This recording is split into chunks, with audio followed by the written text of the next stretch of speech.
All right, well, we had some promise of sunlight today. I don't know how long it would be, but we got a fresh coat of snow on the ground, and we thought we'd show you our 99.9% finished chicken coop. There's just like some little details that we have to finish, but we thought we couldn't hold out any longer. I mean, we've been featuring the ducks and the chickens, and why not feature the entire coop? And this is it.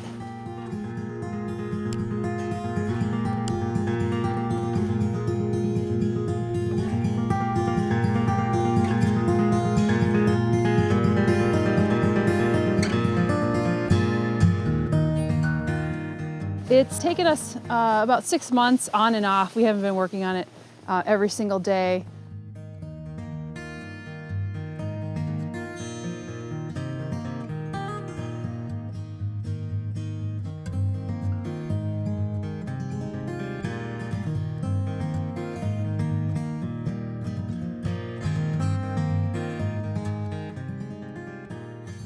But this is it, and we are so stoked. We had to get it done, you know, basically the shell done and everything, because 3 weeks ago or so, I picked up some of the chickens from Brooklyn with my friend Daryl, and then we got 2 rescue ducks in as well. You'll see that we have to still figure out the outside area. These are 2 ducky baths that are now frozen over, but we'll concentrate on the exterior of the coop. These are 2 legit Dutch doors, and I say that because Saunders Dutch. I built them. You built them.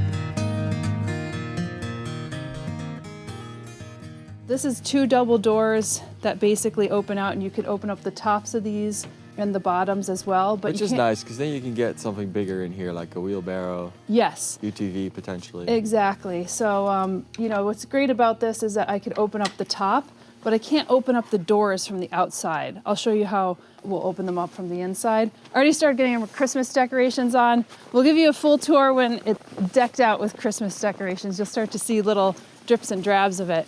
This is the main door to the run, though. This is the one that I use the most. This is the first door that I come in the morning. And you can see that this is also a legit Dutch door that Sander built.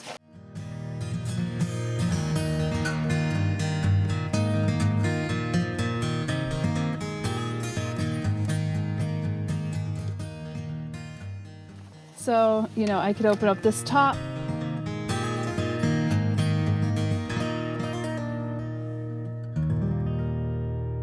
Or this is just the easiest. I just open up the full door this way. Mind the step, have like little details like that. And you can see that Faro and Flax are actually out in the run enjoying it. Who's Hi, guys. that guy? Yeah, the chickens are a little bit more cautious about the camera on a gimbal. I think they think it's like some kind of electronic chicken beast. It's an AI chicken. This is AI chicken. So we are in the run right now, and this building's, I think, roughly 30 by 12. Yeah. So this is maybe 16 by 12 as a run. And you could see it kind of is starting to feel a little bit more like a house in here. I added the picnic table because I love spending my time out here. This, for us, I'm treating this like as if it's a house. Like this is a 3.5 season sunroom that I could spend time with the chickens and the ducks. The funny thing is that when we got the chickens, because a lot of them are like old girls, they're like senior citizens, they don't like to come out in the run as much unless it's like full on sun. So they spend a lot of time in the roost, which we'll show you. But the ducks are always out. We have this little buried water puddling place for them. I will say this was a chicken coop. It was designed as a chicken coop. We automated it as a chicken coop. When I got the ducks, it complicated it a little bit more because this is heated water. You'll hear the pump is going so the water doesn't freeze. So you can see that the chickens were trained on the nipples here, and they use them in Brooklyn because I got my rescues from the place that I had volunteered in Brooklyn when I was there. And they know how to use these, but with all the water out for the ducks, they rarely go over to this. So eventually I'd like to get my own duck coop, probably get some more ducks. Faro and Flax, I think, are brother and sister. They're probably hand-raised. They were let out in Prospect Park, unfortunately, and then one of the rescues had rescued them before they became like food for their like raccoons and stuff. I don't usually keep this many buckets down, but I'll usually have these rubber buckets to take some of the dirty water out of that, and then I'll carry that over, dump it outside, and give them some fresh water. I don't think I've changed the water for about 3 days because they haven't really been using it very much, but they love when I come in and I just bring in like hot water for them. And then I have their treats here, so I might have a little bit of mealworms, entice them to come over to maybe eat. If they're not scared. The camera's not there. I've got a little trash bin right here, and then this is their main food. This is where I try to encourage them to eat, but sometimes the older girls don't really want to come outside, so I do feed them in there, and I kind of break the rules a little bit. I also got this, I'll point this out, I got this like spittoon. It's kind of funny. But because the ducks like want to get into basically every bit of water, I got a little spittoon that I thought, well, maybe the chickens could just dip their little beaks in there, and it's like too constrained for the ducks. And I would say it works like 9 out of 10 times. The ducks will stay in their bigger watering holes, and the chickens will keep to like some smaller drinking vessels because oftentimes the ducks will get the water a little bit too muddy. Not that the chickens care so much, but you can see some things that I have in here. This is just a dirt floor, which I really wanted. I wanted to create basically a forest floor in this coop, and I actually added some of Espoma Organics mix. You'll see some perlite. From my experience of having Kippy, my foster hen that I lived with indoors for 3 years in Brooklyn, she loved the perlite. It kind of would help like as a grit to help break up the food because chickens don't have teeth and they need to have grit in their gizzard to break up the food. So you can see that I have a bunch of that. This is actually a bunch of crushed eggshells, and then we have granite grit, which is the ducks absolutely love that. We have some more over here.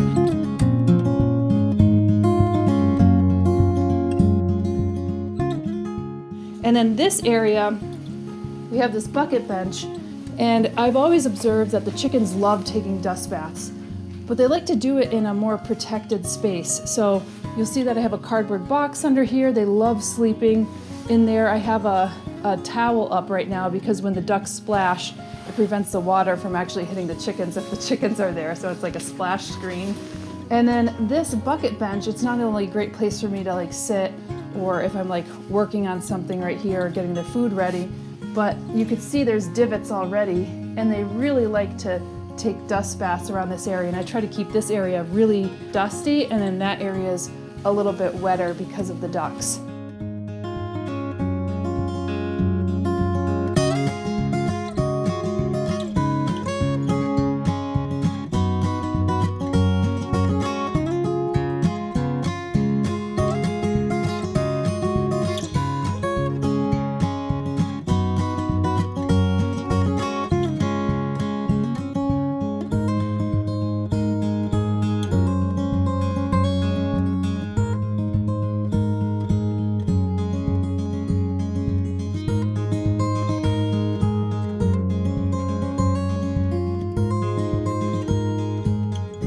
We have the grit in here as well, and then you'll notice that the construction is really meticulous.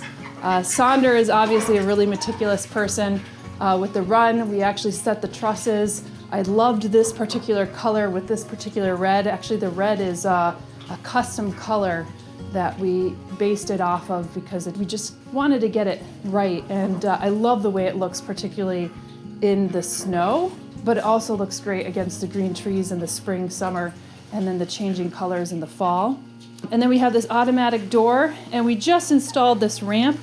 So before we were using these as a temporary way for them to get down, but the ramp is a little better, especially for the ducks because they're a bit more clumsy. And I think we're gonna get also like a 3x3 dog house that we're going to put right here too, that if we want to put the ducks outside, we can, or it could be another nesting box, or it could be a place where, you know, people want to like a chill out, a hangout session. And you'll notice that we have poly panels. We have a 1/2 inch hardware cloth that's coated with black, so it's going to last a long time. And we obviously didn't use anything like chicken wire or anything like that because predators could get into that. It's more malleable, it has larger holes. This is completely mouse-proofed. We've even seen mice on our cameras like running up the side outside, trying to get in, but even up where the vents are, that you'll see that we have a vent up here so that we could get fresh air through on the run. They can't get through. So I didn't want to have to deal with mice or rats or anything like that. In our coop in Brooklyn, we had just total mice and rat infestations. It wasn't a solid ground, and this one isn't either, but we have wire netting that we could show you that goes about 3 feet, a little less than 3 feet out, both a 1/2 inch, and the really thick gauge fence as well. Like that is like almost like a cow panel. It's really hard to move. So it prevents any type of burrowing animals like groundhogs or skunks or foxes or anything like that. So that's always good. I had this red cabbage here that we are growing in our garden, and they were really working on it before, but I think since I've been giving them greens, they have like said nah to the red cabbage, which I could totally understand. Just a place where you can hang up your clothes and coat when you come in here if it gets too warm, which oftentimes it can. And you'll notice that we actually did electrical through here. So we had our electrician friend come out, we did it properly so that we don't have any issues with it. We don't have any heat lamps or anything, so this is probably a couple degrees over what it is outside. But the key is the poly panels that we have screwed in here, that we'll probably have screwed in here until I would guess maybe March or April. And this is to eliminate wind, because even though ducks can handle cold, chickens can handle cold, they really can't handle cold winds, and that's the one thing that could get them sick, has respiratory distress, and I wanted to eliminate that as much as possible, especially because some of the girls are a little bit older. Automatic door that does open, except I usually wake up before the automatic door, so I often open it. Do you know what brand that was, Sonder? I think it's Chicken Guard. Yes, Chicken Guard.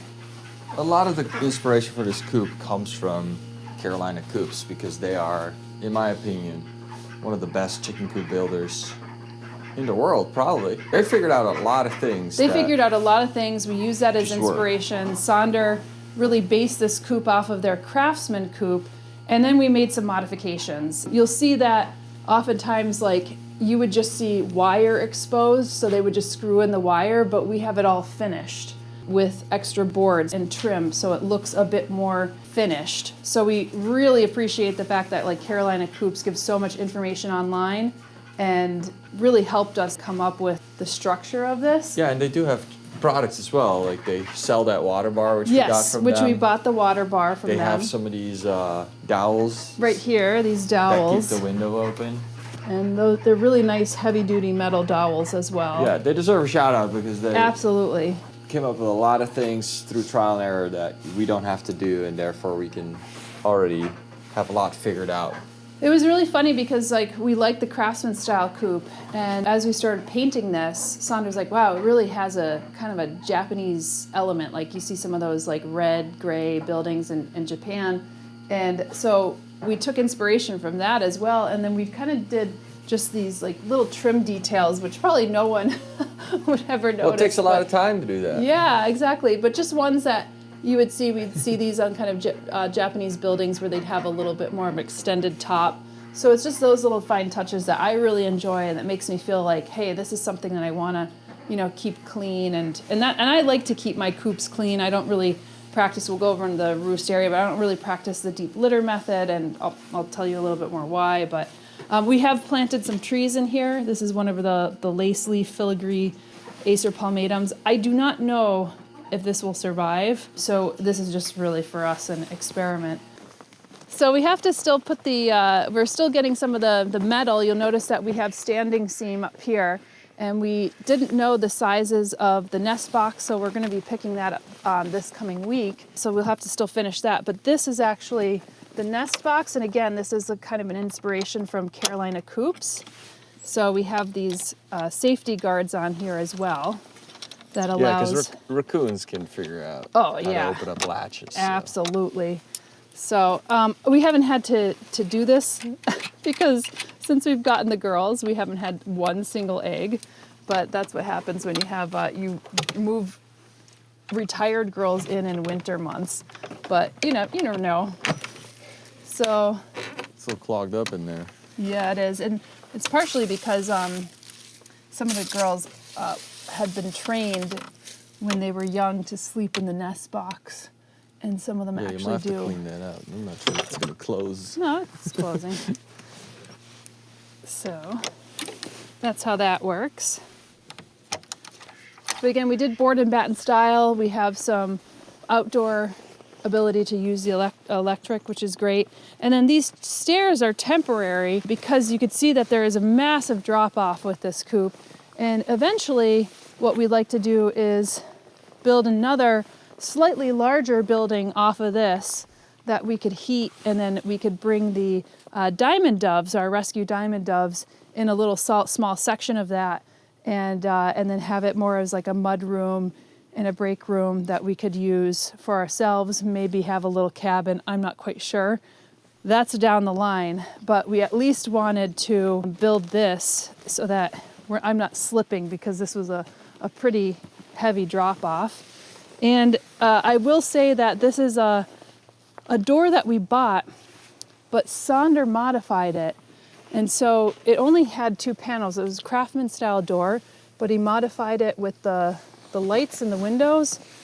This is obviously the glass that came with the window, but this was modified. It's hard to see because I have my decorations on it. And then he also modified it so it felt a little bit more like the board and batten.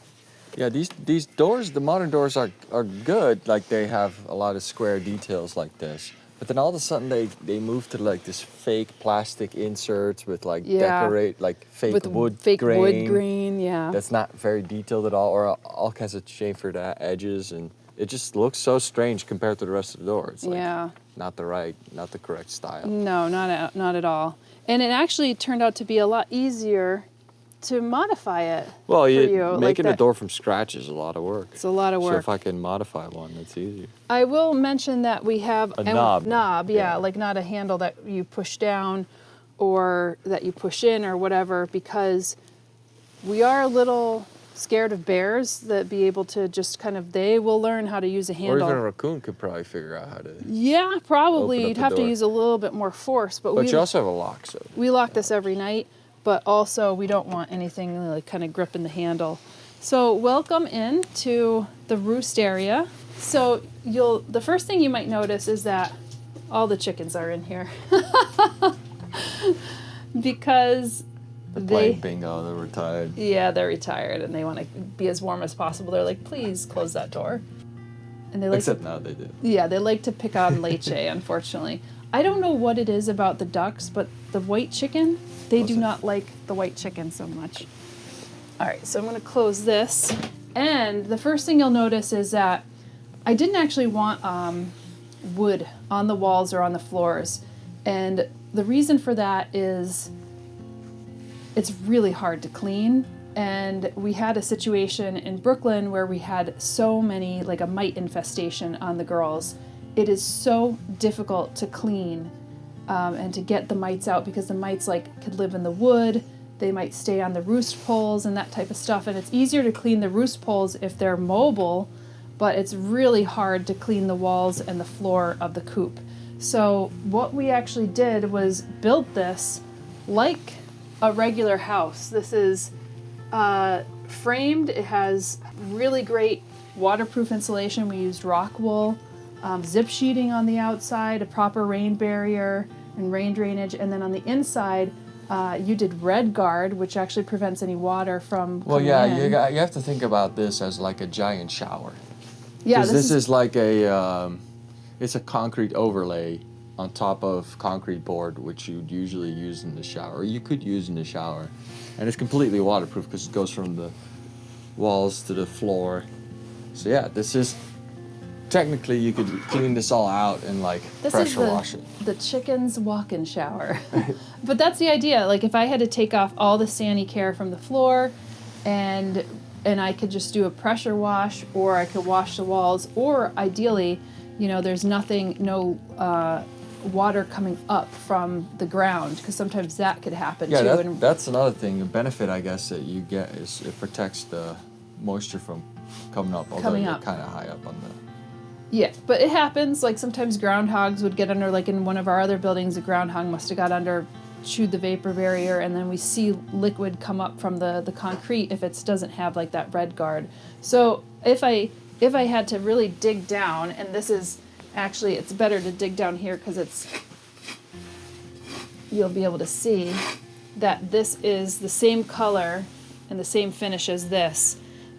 When you get over here, it's closer to about 12 inches, I think, of Sani-Care. So that was another thing. Concrete is really cold on the girls' feet and everything, so I wanted to make sure that we had a really good base.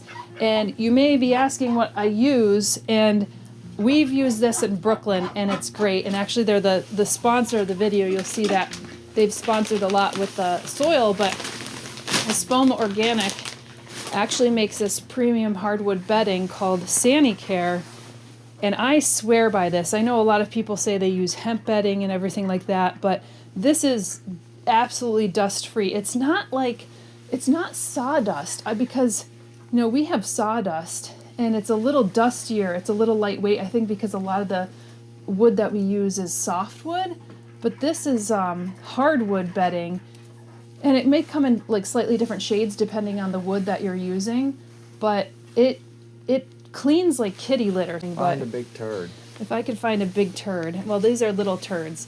But you see how it just kind of coats the poop with a fine layer of hardwood. Chocolate almonds. You clean it like, well, I don't know. You clean it up just like kitty litter, and then you don't waste it. So I don't go through many of these bags. The only challenge I have is if I do bring water in here for the chickens or the ducks, particularly the ducks, then they do create like a big wet spot because the water is... Okay, we're leaving. Yeah. We're getting out of here. This is... Too much information. This is... Cappuccino particularly hates this gimbal. And you can see she has a little bit of a gimp. Oh, nice. Oh, did she just shit? So yeah, that's it. And then I have a little composter right here that I clean out probably every half a week, but I just do that. And I have probably an overzealous egg collection cart right here because we've had 0 eggs since we've gotten this. But I've been using it just as a block. Actually, we went to Reuse Center the other day and I got this. It's just like basically a box, and I cut it open and I created this like screen because I wanted to give the chickens some privacy from the ducks, because the ducks will sometimes bother them.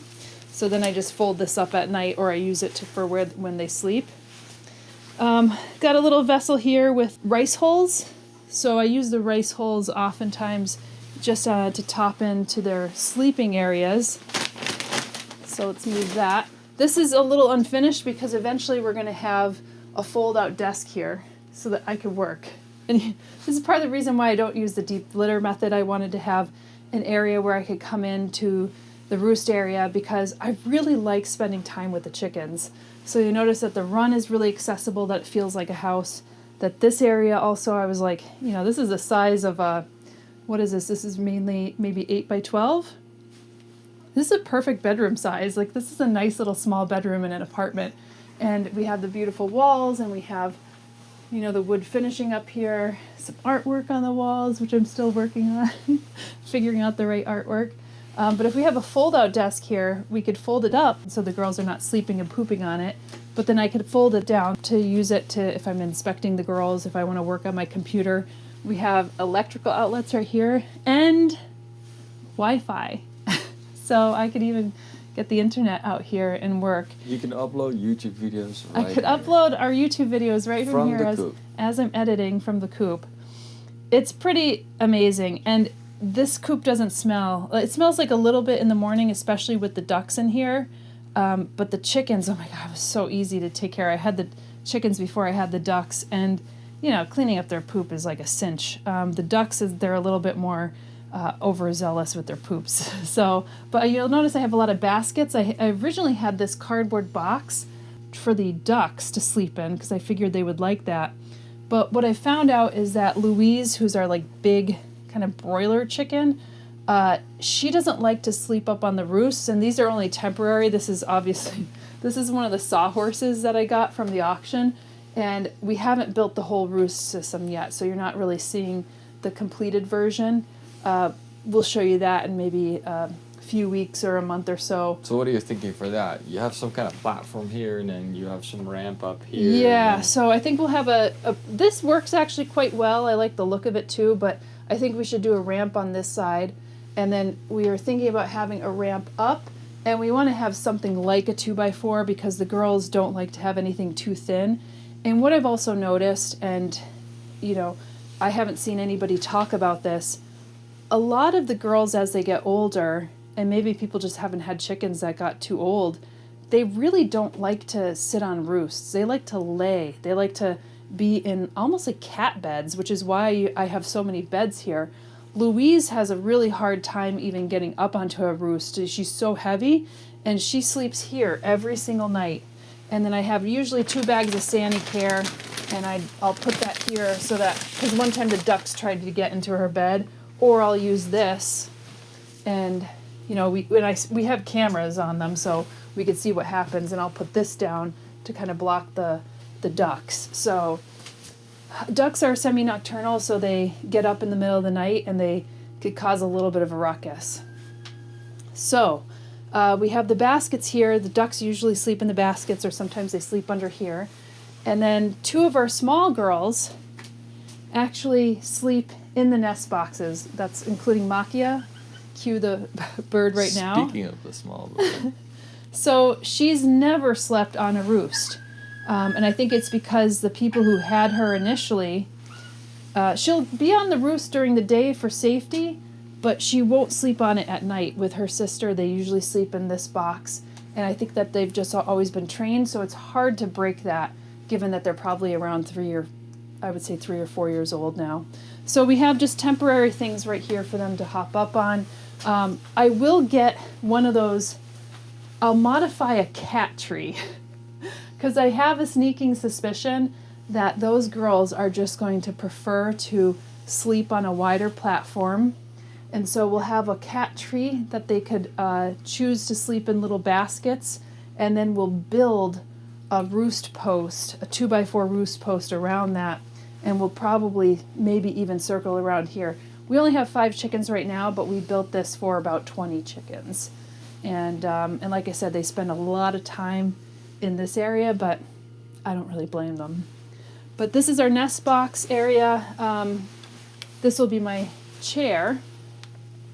So eventually it'll be moved over here. And then we have a little extra storage here. And originally we were going to have a pull-out drawer. But I said, you know what? I'm glad we are using it first, because then you could really see how you use the coop. It's nice that we didn't build everything right at once, because I've already noticed I'd have to move all these things out of the way. So now I could just like pull something out. I don't usually pull. That's technically a drawer right there. It's functioning as one. Yeah, exactly. And this I just keep like their snacks and extra food in, the brewer's yeast or flax. I'll even I stored the water there so it wouldn't freeze. But this is actually all insulated as well. So there's no air coming through here. And then I have their main food right here and here, and I have that mixed up. And then I have some, a little water that I store in here that I often will come around like a waiter at night, giving them water to drink. I treat the girls extremely well. I don't know if they have they're gracious about it, but this is like sesame seeds. I really found out just through trial and error. Some of the girls were having soft eggs back in Brooklyn, and they hated oyster shells. I don't know why the chickens never ate the oyster shells. So I crushed up a bunch of their egg shells, heated them up or dried them out, washed the egg shells. And so I'll show you a big tub. We have a big tub of egg shells out there. And they love those, but they were still getting like soft eggs. And so I found out, like, I was looking at food that birds might eat that have good calcium and also good protein. And sesame was like top the list. The girls love sesame seeds. So I not only provide it as a little treat, but I actually mix it in with their layer feed. Some nice windowsills. We have a little temperature and humidity thermometer right here as well. 31.5 Fahrenheit and 67 humidity, which it's pretty always humid here. But we got the airflow, so I usually have 1 to 2 windows open at all times. I haven't had this one open as very, very much because I don't want them to get too much of a draft. But this seems to be enough just to create a little bit more airflow. We've talked about putting possibly airflow up top, but we opted for just keeping it more enclosed up top so that we had the heat, so we didn't lose the heat through the roof so much, so we could have this cross breeze. It's not that warm in here. It's below freezing in here, just like outside, but it's just a couple degrees higher in here. What's really amazing though is because we don't have sky.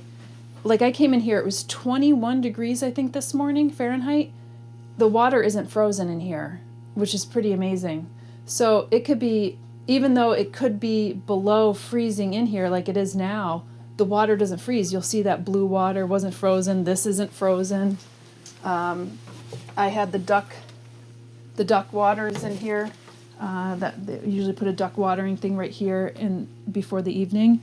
Wasn't frozen. So just goes to show you that if you had access to the sky,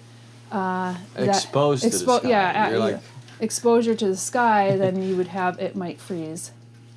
So anyway, so you'll see the details of the windows here, and again, hardware cloth. So even though we're confident that nothing's going to get into the run, we wanted to make sure that we're even triply confident that it won't get through here, because we have all the windows locked as well as here with the hardware cloth and double locks on the outside. And then obviously this door closes, and we even talked about maybe putting a second door, but I feel like we don't really need that. It's a bit overkill. And then of course nothing's coming up in here. No mice, no other predators, ermine, like weasels, minks, foxes, skunks, raccoons. I mean, we really have it all here, so we didn't want to take any chance. And then you'll notice we have these cameras, and this is another way for us to check on the birds, check on predators. I mean, I watch it like a live stream all day long. This one you can also, you can turn it around. Yeah. You can point it wherever you want. Yeah, exactly. Potential live stream camera right Yes, a potential chicken feed, live stream chicken feed, yeah. I get so addicted to it. So, and I come out here if I see that the ducks are messing with the chickens or the chickens are messing with the ducks.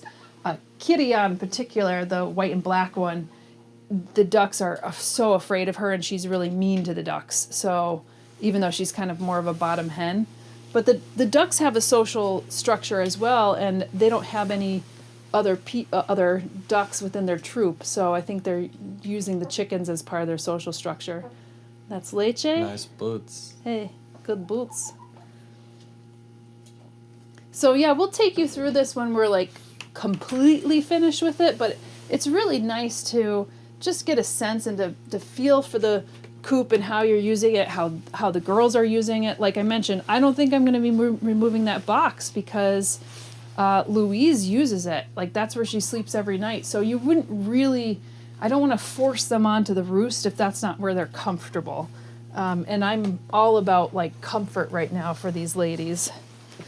Let's go behind on the north side.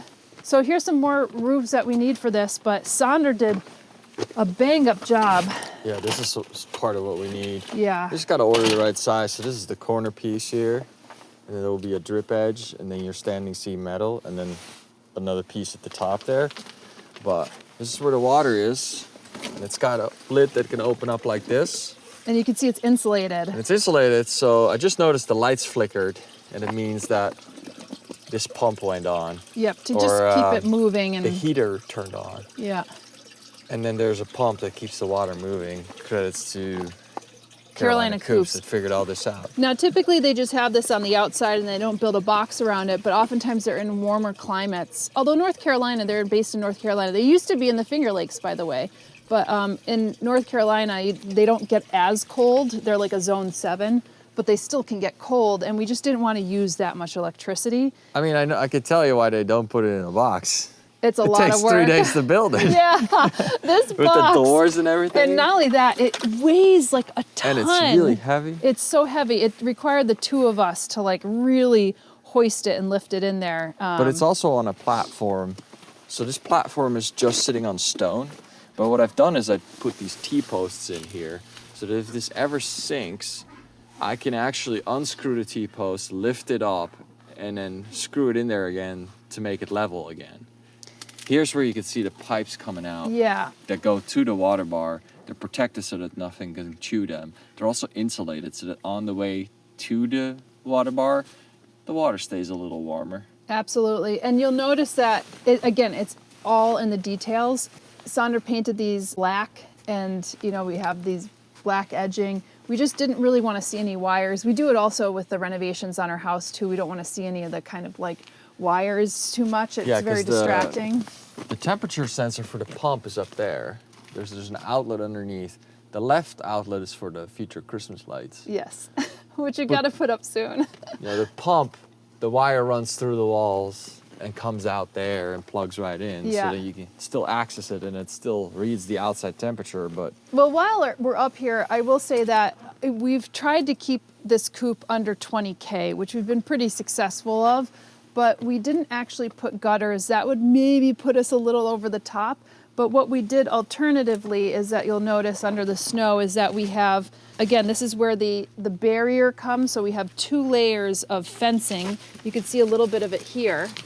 You come over, and that actually comes up to the side, and it's sucked in by this trim. It's stable against the bottom beam, and then a deck board against it to protect it. And then it comes out roughly about 2.5, 3 feet in some instances. It's 3 feet, and it comes up maybe like 4 inches on the side. So, and then we've put these river stones on top of that, and there's geotextile material under that as well, and the wires are under that as well that going into there. And we've really sealed up all the cracks and crevices where like some of the piping goes in. So that's part of the predator guards. And then here we have that's the electric. The electric and the battery. And this box has a lid that just comes off. Yeah. But you can see we have the Wi-Fi in here. Now we took the batting out of here, the Roxol out of here, because it was actually getting too warm. Yeah, so the battery has a temperature sensor in it. And the battery doesn't like to be below freezing, so I've also insulated this box. And I think the heat from the Wi-Fi and the switch, it just gives off enough heat to keep this above freezing. So I had it insulated in the roof, but it was getting too hot. It was getting like 70 to 80 in there. Yeah, and this is, again, creating things that are a little bit more easy to disassemble and assemble, because as you build it, you really don't know until you have that. And when he saw the temperature sensor was getting a little high, he's like, oh, I could just take that batting out. And then you'll notice also he put this... this whole thing is air sealed. Air sealed, yeah. Water sealed, so nothing can get in there. I drilled a hole in the side to get the wire in, and then this is not sitting all the way. So again, we didn't have the gutters, but the water actually drops down onto the river stone, and it's a very Japanese technique actually to just have the stone around as opposed to anything else. We're still going to get some lights that we're going to hang off of here. These are little chicken effigies that we have on both sides, so I have some of that that detail that's coming out, but we'll have some lanterns that come down that we could put some lighting in. And I would say that's about it. I mean, it took us a while to figure out what the front of the building was going to be. We went through, so many different designs for that gable. You know, should we do it this way? Should we do that way? And it just kept looking too detailed. And then we just put the board and batten with those 2 windows, and it was like perfection. The challenge here is that the windows are, like, the distance in the middle is not enough for 2 windows. So that's why we did the double door. We were thinking of putting all windows up here, but then it got too detailed. One thing you'll see is that we even have the predator proofing up there, all the way up there on the ridge vent. Need to make a little piece to cover that. Yeah, so we're going to cover that. So that's probably the only type of thing that you will see that feels a little unfinished. But we've really tried to, we even sandwiched this in between the wood. The way that Saunders designed it is that you can't see any of the screw holes. You were saying that the pocket screws are the real the pocket heroes. screws are the real hero of this thing, And as far you as learned that hiding from all the... Carolina Coops as well, you know? Yeah. I mean, pocket screws are widely used, but it's great that they chose to use that because it makes it so easy to put everything together. And then we have our gardens, which are covered right now, but I think a big plan for next year is that we're going to be landscaping around this area. And then you'll see how beautiful this white birch looks against, I think it looks beautiful against this barn. So I think if we're going to create like a little grove of paper bark birches, probably somewhere in the woods. Eventually, here, let me put this down because I'm walking with the Sani-Care. Eventually, I will say, before we close out, this is their run, but what I hope to eventually have is that this is where our little agroforestry area will be, that we could actually free range them out in this area, that we'd move some of our composters out here so I could have a little compost pile. I like to clear out a lot of the rotting food and vegetables in here. Normally people would keep it in for their chickens, but I don't want any